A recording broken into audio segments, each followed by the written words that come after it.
Hi there, this is Izzy, and this week we have a care collab video.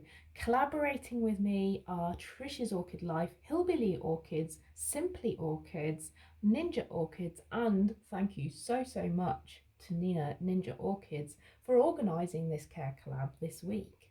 This one is all about the Phalaenopsis or Doritaenopsis Sogo Vivien. I have a particular variety of this cross called the Sogo Julian Sogo F858. Now there are a few different varieties of this cross. The cross itself is between Phalaenopsis Sogo Alice and Phalaenopsis Zuma's Pixie. And so these plants are about 60% Phalaenopsis equestris, so that's smaller stature Phalaenopsis with little pink flowers. And there's also a few of the more rounded flower types in there, Stewartiana, Amabilis and Rymestodiana. So this gives us an indication that it's going to like slightly warmer, slightly more humid and slightly damper conditions than a standard shop-bought phal. But one of the things that really marks out the Phalaenopsis Sogo Vivien series is this marginal variegation or other kinds of variegation. Now, this particular Sogo Vivien Sogo, the one that I have, is supposed to have nice, creamy, marginal variegation. And the other thing that you'll see in common between all of these varieties is a beautiful white and pink flower. Now the flower has a pink lip and the petals are white with pink veins on them.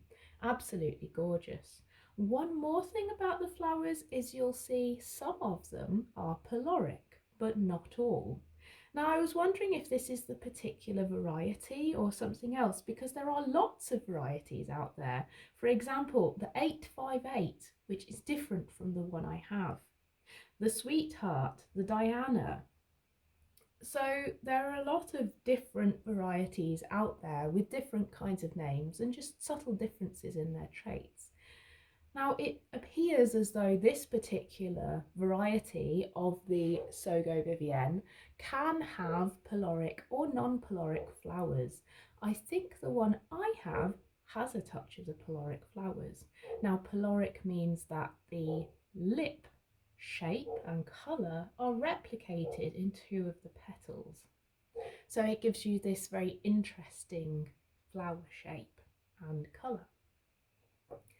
Now, as you can see, I can't tell you a lot about Sogo Vivien's care because mine arrived in a really poor state and it's been in emergency care ever since.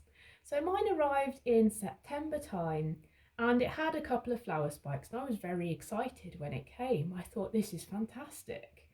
But it rapidly transpired that these flower spikes were hiding a complete lack of a root system. All the roots had rotted in what was clearly an old and sour media. I've been trying to resuscitate this with a little pool of water in this cup ever since. And I have seen some growth in this top leaf. It has extended slightly, but the hydration is terrible. Can you see any of those wrinkles? Gosh, they look awful. This plant is severely dehydrated. I haven't had much chance to get humidity and moisture into this plant, and there's a worrying black spot appeared on this leaf as well recently. It's dry, but I'm going to have to keep a very close eye on that because it looks like an infection of some kind. Really not nice. So what do I do with this? Well, I think it's time to go to an ICU setup. What do I mean by an ICU? Well, I've had it in something akin to water culture, sitting in a cup with water prior to this point. But an ICU setup will cover the top of the plant as well, so that the plant's leaves can take in moisture as well as the roots, because hey, let's face it, there's no roots going on this thing. So this should give my plant more of a chance. I've been reluctant to do this because the plant's leaves are so wide that it actually doesn't fit in the plastic bottles that I would normally use for an ICU setup, but I think I'm just going to have to squeeze it in there and hope for the best. My ICU setup is a plastic bottle cut in half with a little plastic floor in there and some water in the bottom. And basically it's a miniature greenhouse for a single orchid. So let's pop her in there.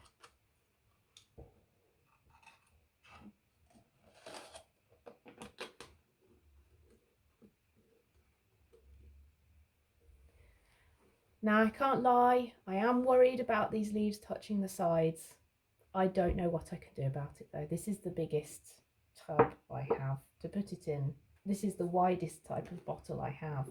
I'll keep having a look around the house for something more appropriate though, and we'll see. But that's it from this care collab. Thank you so much for joining me, and thank you so much to the other channels as well. I'm looking forward to seeing your healthy plants and what these plants should actually look like, because I was so looking forward to having a variegated Phalaenopsis when I got this, and I'm so sad that it's not doing well. If you create content and you want to join in a care collab, just get in touch. We really love to hear from you. If you've brought a plant back from a brink this bad, let me know. I haven't had much success with bringing them back from situations like this in the past. So right now it's fingers crossed, touch wood, and we'll just have to see. Thank you ever so much for listening. If you've liked this video, give it a like. If you'd like to hear more, just subscribe to the channel, and I'll see you again soon. Bye for now.